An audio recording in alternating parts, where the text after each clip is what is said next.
On parle souvent du burn-out quand il est déjà là, quand le corps lâche, quand l'esprit est épuisé, mais rarement de ce qui vient avant. La santé mentale au travail commence par la gestion du stress quotidien.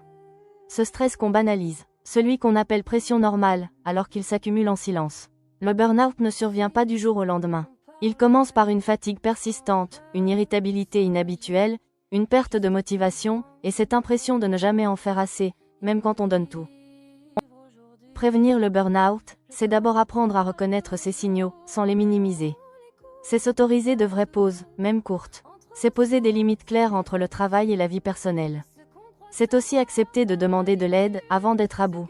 La prévention passe par des gestes simples, ralentir quand le corps le demande, respirer consciemment dans les moments de tension, parler quand la charge devient trop lourde, et se rappeler que notre valeur ne se résume pas à notre productivité. Prendre soin de sa santé mentale au travail, ce n'est pas être faible. C'est se respecter. Et parfois, c'est l'acte le plus courageux que l'on puisse poser. Prendre soin de son esprit, c'est aussi une forme de courage. Et si le stress devient envahissant, si l'épuisement persiste malgré le repos, il est important de ne pas rester seul.